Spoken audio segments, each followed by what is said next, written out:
But the whole thing really has been misconceived from the start, from September 12th, 2001 to now.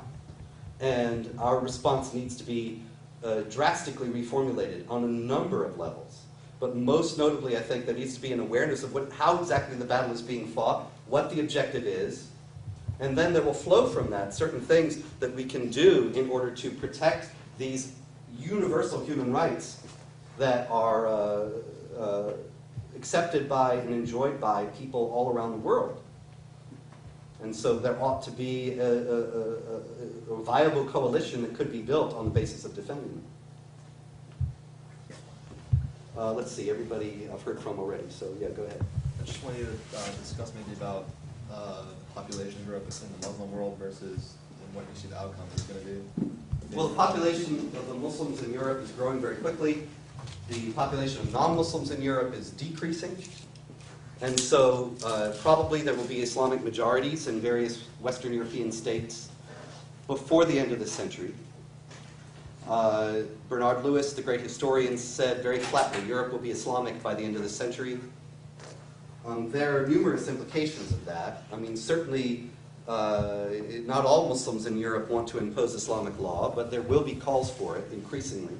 And there are already enclaves in various areas in Europe where the law of the land is not respected and Islamic law is essentially in place. I was in London a few months ago, and you can walk down whole neighborhoods, not just one street, but whole districts of London where you would think from everything on the street, from the signage and the stores and the people all along the street, you would think that you were in Karachi. And so those areas are only going to grow, and the areas of England that are non-Muslim are only going to continue to decrease. Ultimately, then, England will be an Islamic state. Probably there will be strife, there will be violence before that happens. I hope not, but I think that there will ultimately be a small group of people who do not want that outcome and will fight. But it's already so late that I don't think that can be avoided. Yes, ma'am? I just was wondering, don't you think that the media is focusing a lot on the Islam and ignoring completely the white supremacists? Like a few days ago, I just heard about the Antichrist movement. And honestly, I'm Arab, but I'm Christian, and I belong to this minority. And I do feel sometimes more threatened. And at the airport, I'm always chosen randomly, though I'm Christian and I don't support by any means any fanatism or any. But I do think that, as Edward Said put it so beautifully, I'm Christian wrapped in Islamic culture, and I must say that I do not believe that, I don't see in every Muslim a potential killer to me, but I see the white supremacist who looks at me and thinks I'm dirt, that's equally a same threat to me. And I think that the media doesn't see that. If you live in the Arab world, it's West versus East. If you're on the other side, the white people are the bad people. If you live on this side, it's always the Muslim people. And I feel that it's no longer about religion as much as it's about economic and politics and imperialism. Mm-hmm. Where are you from? I'm from Lebanon. Yeah, are you Maronite or Melkite or Orthodox? I'm Greek Orthodox. Yeah. Yes. That's I have to admit, I do support, I'm completely against the jihad, and I lived the civil war, but I have to oppose your idea that Israel is not the most beautiful Middle East, freedom, and so on and so forth. And the reason why I put it out can we do one thing at a time? Because yes. I'm going to forget the other stuff you said. I just said that for We're me, changing the subject. Zionism, the white supremacists, Yeah. and the potential threat of the Islam are equally the same, but I think media supports one, ignoring the other. Anyway, I'm a Melkite myself, and my family's from that area of the world. And I travel from what is now the Ottoman Empire, a little bit north of Lebanon. I swore to God that the moment I saw you, I told him he has blood in him. Yeah. We even And so recognize each the other. reason why I tell you that is because, people say I'm a racist, and I think, what, are you kidding me? Against my own race? I agree with what you But, said. I don't think it's let's- racism, but to a certain extent you show it as a heinous speech. I'm sorry to say this. Yeah. I Well, have Muslim friends with who are respect, amazing. that's a lot of hooey. But in any case, I will explain. The thing about it is this. I go to airports too. I'm in airports practically every week. You look Muslim. And you know something? I got a beard, I got a Quran, and I get searched a lot. Do I you get have a delayed a British lot. passport? One thing that happened was, one thing happened to me recently. I was in Washington, and I gave a talk in Washington that the nature of the talk, I was quoting a lot of people. I was quoting a lot of Islamic supremacists and jihadists, quoting a lot of Quran. And so just for ready reference, I don't read from a prepared text when I speak, but I had all these quotes in my pocket here. And it was just the quotes, nothing else. So there was nothing on the paper that showed I was against it. Okay? And it was all about, one of them was Maududi. Non-Muslims have absolutely no right to wield the reins of power in any part of God's earth. That's heinous speech. Not anything I'm doing. I'm just quoting it. But anyway, all that kind of thing is on this paper. I take off your jackets. I take off the jacket and I put it on the whatever thing, and the thing drops out. And I didn't notice because I was in a hurry. My plane was going to leave. And I get to the gate, and I'm sitting there, and suddenly I'm surrounded by police. Welcome to my world. And no, this happens to me all the time.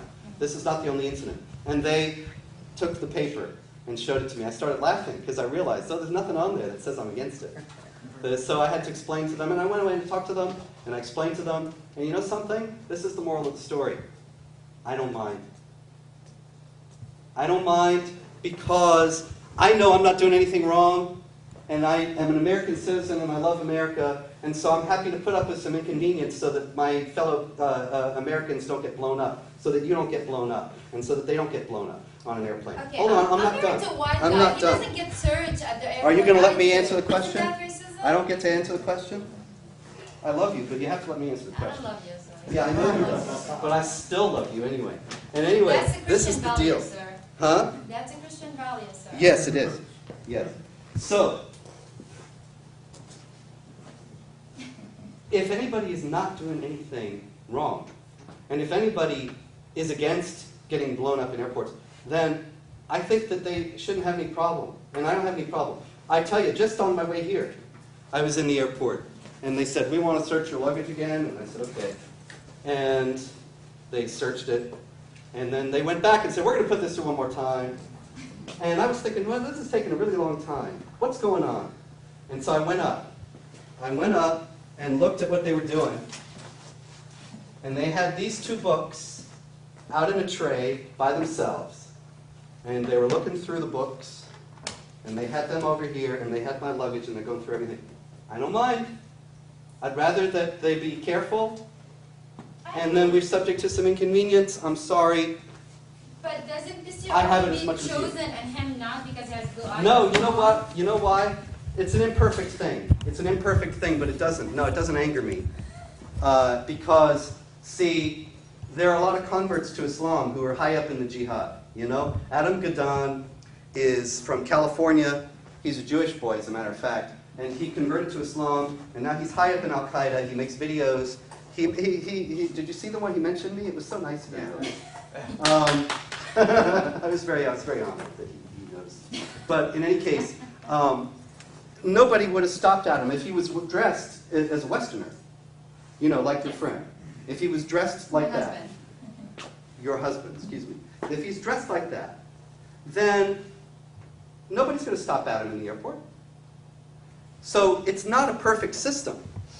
However, most of the terror attacks have been perpetrated by people who are Arab or Pakistani.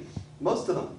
The Nigerian guy trying to blow up his own. Yeah, and then there's the Nigerian guy, whose father spent a lot of money spreading Sharia in Nigeria. And well, anyway, I digress. The thing is that it's a waste of resources to give just as much scrutiny to your friend, to your husband, than it is to everybody who is from the groups that are potentially a greater threat.